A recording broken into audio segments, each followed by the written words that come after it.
नमस्कार दोस्तों। Hindi steno dictation 80 word पर मिनट 450 वर्ड होने वाले हैं। संपादकीय लेखन 20 में आपका हार्दिक स्वागत है। कुछ महत्वपूर्ण बिंदु। 5 सेकंड में हमारा डिक्टेशन प्रारंभ हो जाएगा।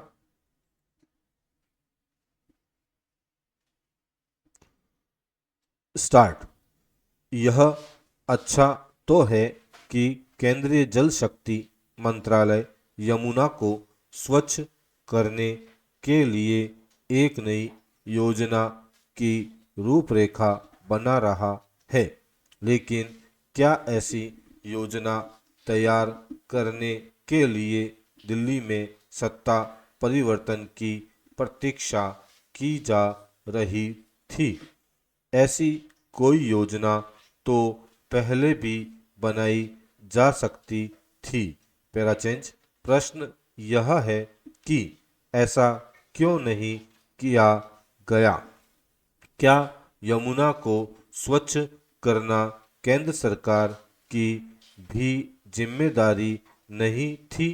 केंद्रीय जल शक्ति मंत्रालय की पहल पर भले ही यह कहा जा रहा हो कि यमुना की सफाई के काम को एक अभियान का रूप दिया जाएगा और उसे एक निश्चित समय सीमा में स्वच्छ किया जाएगा, लेकिन इस पर भरोसा करना इसलिए कठिन है क्योंकि यमुना केवल दिल्ली में ही प्रदूषित नहीं है। Para change.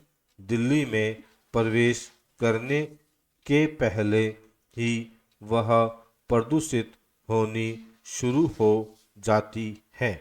दिल्ली से लगते हरियाणा के इलाकों में कई कारखानों का बिना शोधित जल उसमें डाला जाता है।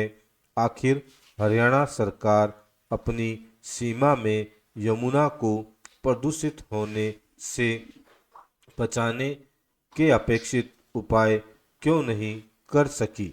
यह ठीक नहीं कि दिल्ली में आम आदमी पार्टी के शासन के दौरान यमुना की सफाई का एजेंडा राज्य और केंद्र के झगड़े में उपेक्षित बना रहा।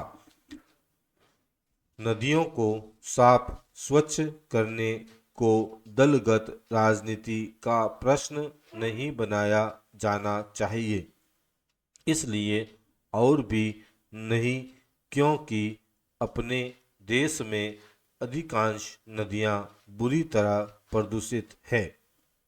उन्हें प्रदूषण से मुक्त करने में न तो राज्य सरकारें सफल हो पा रही है और न ही केंद्र। स्थिति यह है कि नदियों को प्रदूषण से बचाने के लिए आवश्यक बुनियादी काम भी नहीं हो पा रहे हैं। यह किसी से छिपा नहीं कि नदियों के किनारे पर्याप्त संख्या में सीवेज शोधन संयंत्र स्थापित नहीं किए जा सके हैं और जो है भी उनमें से अनेक पूरी क्षमता से काम नहीं करते। इस मामले में नगर निकायों का काम बेहद असंतोषजनक है। यही स्थिति प्रदूषण रोधी एजेंसियों की भी है, क्योंकि कल कारखानों को भी विषाक्त जल नदियों में छोड़ने से नहीं रोका जा पा रहा है। Para change. इसका मूल कारण नौकरशाही की लापरवाही और सरकारों की ओर से राजनीतिक इच्छा शक्ति का परिचय न दिया जाना है। इसकी अनदेखी नहीं की जा सकती कि गंगा को भी पूरी तरह प्रदूषण मुक्त नहीं किया जा सका है। गत दिवस ही बिहार के आर्थिक सर्वेक्षण में यह तथ्य सामने आया कि राज्य में गंगा का जल स्नान के योग्य नहीं है। Para change.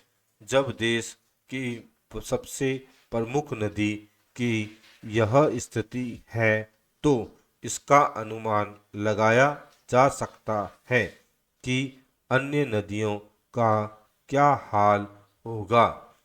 उचित यह होगा कि राज्य और केंद्र सरकार नदियों को प्रदूषण से मुक्त करने के आश्वासन देकर कर्तव्य की इतिश्री न करें और यह समझें कि नदियों को साफ स्वच्छ रखने का काम संतोषजनक नहीं। स्टॉप। दोस्तों, इस प्रकार हमारा प्रतिलेखन यहीं समाप्त होता है। कुछ महत्वपूर्ण बिंदु देखें। आपने प्रतिलेखन लिख लिया, वीडियो को ध्यानपूर्वक सुनकर डिक्टेशन लिख लिया। अब इसकी जांच करने की बारी आई। हमारे द्वारा बनाया गया टाइपिंग टूल, जिसका डिस्क्रिप्शन में लिंक दे रखा है, www.gk-hindi.org/steno पर जाकर आप टाइपिंग के माध्यम से डिक्टेशन की जांच कर सकते हैं। कुछ जरूरी सलाह हो तो कमेंट बॉक्स में डालें। मेहनत का एक लाइक बनता है, तो आपसे रिक्वेस्ट है एक लाइक जरूर करें और वीडियो को दोस्तों के साथ शेयर करें। और ऐसे ही वीडियो देखने के लिए चैनल को सब्सक्राइब करना ना भूलें। धन्यवाद दोस्तों।